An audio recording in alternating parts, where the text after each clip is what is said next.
Chismis Trend! Welcome back to my YouTube channel. Grabe ang suporta ng fans nila Dustin at Bianca de Vera simula't una hanggang sa makalabas ang dalawa sa outside world. Ngayong araw ay sinagawa ng DUSBIA ang kauna-unahan nilang meet and greet sa kanilang mga avid fans. Grabe ang kilig kanina. Narito ang ilang ganap sa meet and greet ng DUSBIA. Let's watch this.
Naging emosyonal naman sila Dustin at Bianca sa pagmamahal ng kanilang mga avid fans sa kanila. Narito ang kanilang naging mensahe sa DUSBIA fans. Salamat sa pagmamahal, sa suporta. Thank you kasi hindi kayo napapagod sa amin. Thank you dahil pinaglalaban niyo kami. Noon, pinapangarap lang namin ko sa loob ng bahay and dati nga namin pinag-uusapan. Sabi namin, may nagmamahal kaya sa atin sa lahat. Sabi namin, kahit 10 lang sila, okay na kami. But standing here in front of all of you today, this is more than enough. Grabe, you guys are such blessings to the both of us. Hindi namin alam kung anong ginawa namin para mag-deserve kayo lahat. Mahal na mahal namin kayo, guys. Here's to more. We're going to make more memories. Paglaban natin to, guys.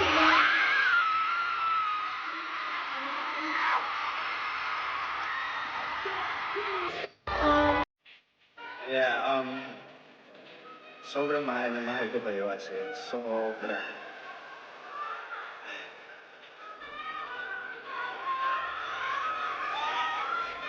Bianca? Guys, honestly, ngayon, sobrang overwhelmed ko na with emotions. You know, the outside world, it's not easy. It's really, really hard. But you guys make it bearable for us. Aminado sila Bianca at si Dustin na nagsimula ulit sila sa una nang makalabas sila sa outside world. Looking forward ang mga fans nilang dalawa na maging official ang relasyon nila at lalo na parehas single naman ang dalawa. At iba din ang chemistry na ibibigay nila sa kanilang mga fans. Kaya naman, kung ikaw ay solid fans ng DUSBIA, huwag mong kalilimutan mag-subscribe sa aking YouTube channel. At pindutin mo na rin ang notification bell para mas updated ka ka Chismis Trend. Thank you for watching!